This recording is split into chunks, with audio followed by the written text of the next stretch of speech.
Welcome. Hello. Hello. Our espresso shot today it's one of those things that comes up all the time in co-parenting. In like a shockingly weird way. Yes, and it's Like, never easy.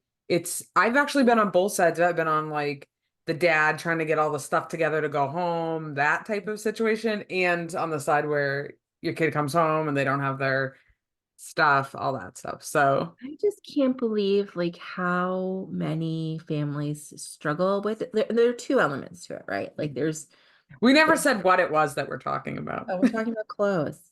We're talking Clothes. I think we about even expanded on that clothes and stuff that kids have to bring with them back yeah. and forth. And that's sort of I think like two categories Yeah. because like clothes is like and I've heard so many people kind of philosophize on this, but like the clothes that you let me just like start with like my mantra is the clothes that you buy for your children Mhm. belong to your children. Your Right. children live in two houses. Correct.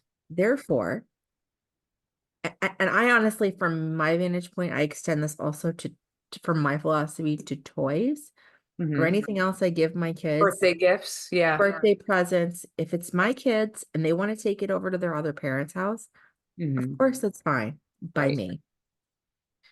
Is it possible that the other parent might disagree? They might. Hmm. And I think that the challenge comes when you start to hear that they're giving the children grief about the fact that the clothes that they paid for Hmm. aren't returning. And, for me anyway, like the clothes that come in my house, I am, I don't want to say this. If I allow the clothes to come into my house because I bought them, Hmm. and they can wear them whenever they want. Like I let them Right. dress themselves. And so Yeah. if my kids walking into my house with clothes on their body, they're going to Hmm. leave with the same amount of clothes on their body.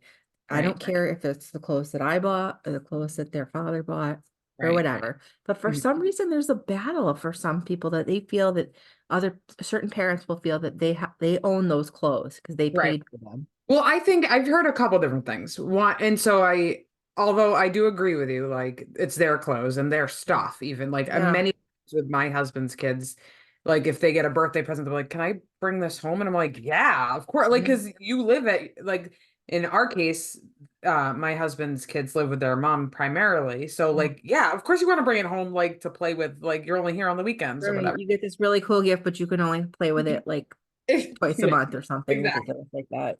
Right. So that makes sense to me.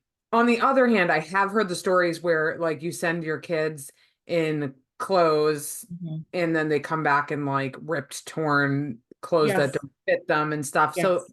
I can understand that it's not like so cut and dry. I mean, and that's Yeah. part of co-parenting, right? Like Right. nothing is cut and dry and easy Right. in a Right. lot of It's cases. not. And Yeah. yeah, I think if they're coming back in rags or like Hmm. send them over in a new outfit and it comes Right. back and it's completely stained, Right. that then it may be a matter of having to adjust your tactic to say, all right, maybe I'm gonna, buy clothes on clearance. I'll send those over, or I'm Mhm. going thrifting and I'm gonna Right. thrift the clothes I mean, and I send them love over. thrifting. So. Right? What's that? I love thrifting. I'm a big Yeah. fan of thrifting. I do. I It's love it for very myself. sustainable for the environment. I don't have the patience for it, if I'm being honest, but Well, it's just, I admire that you do it. yeah. Well, I love it for like winter coats and stuff for here Yes. because, Yes. like I said, my husband's kids aren't here all the time. So, like, and even for my daughter, like, I don't care if she Yeah. ruins it anyways or like grows out Right. of 5 minutes. It's I've gonna get bought some covered in really dirt. nice coats, especially coats, I would say, And then they thrifting. lose them. Oh, that's the best. Right. Yeah. Lose. Yeah. So yeah, so I mean that's my philosophy on I think on clothes.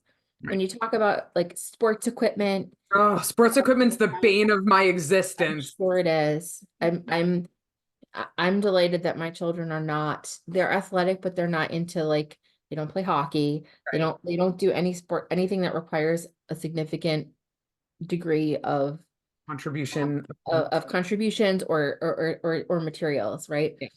Yeah. With last year we were sort of sharing dance bags and it was Mhm. going back and forth and it was really like a drag. So I was Right. like, you know what? I just said to my ex, I'm gonna buy new dance bags. You can have the dance bags that exist. Uh-huh. And from now on, we're buying two sets of shoes. So Right. if the kids have weekend dance classes, So they are worried. prepared no matter what house they're at. And there's no shuttling back and forth through things. But that's, I mean, That's a that's a cost. one-time, and it's a good plan because it's not, Hmm.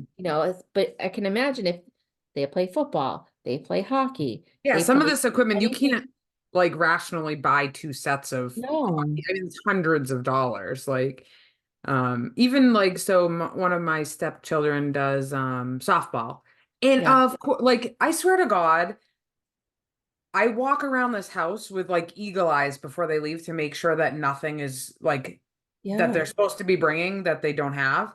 And Yeah. then the second they pull it out of the driveway, stuff appears. I swear to God. Well, Like it's like, and one time it was her softball glove, which, is she's a little bit older, so it's an expensive glove.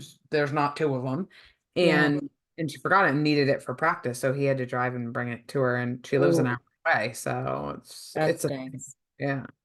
Well, and I think, especially even as a former softball player, like you could have two gloves, but you're going to Right. prefer one of them Right. because they're not, no two are the same. The same goes for Right. That's a good point cleats too. or Well, and any if you other. have one that you're not using all the time, it's not as broken in Yep. or yeah, that's true. So Jill, I mean, I think that this is a good lesson for these kids in preparation Yeah. and learning to be Responsibility. responsible for their own things, right? Obviously, there are certain consequences that you can have them sort of, I don't want to say suffer, but like that they can face, Yeah. and then Right. others that it's not reasonable. So Yeah. have you come up with any solutions that have worked? So what we do, which has it only took us like 5 years to figure out, so maybe we can help someone not do this for 5 years.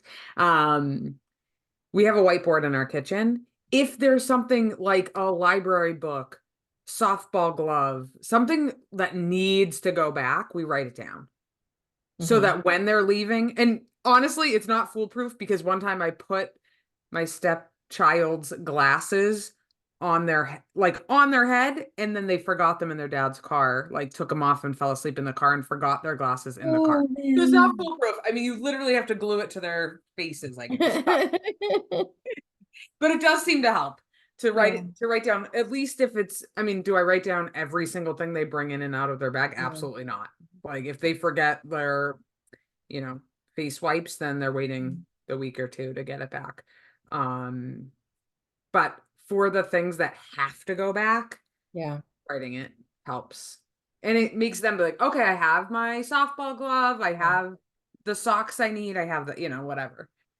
My library book. Library. Can you tell that we've had certain things that have It's very specific. It is. It is. hmm. Hmm.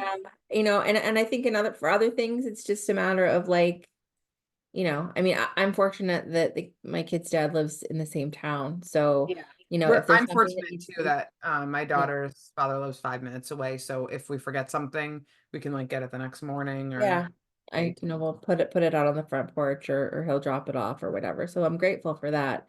Yes. Um, but yeah, I mean, there definitely have been times where there's something that was forgotten and, Hmm. in some cases it's like, well, you're gonna learn this lesson, and other times it's a matter of asking for a delivery or, getting to pick something up. Yeah.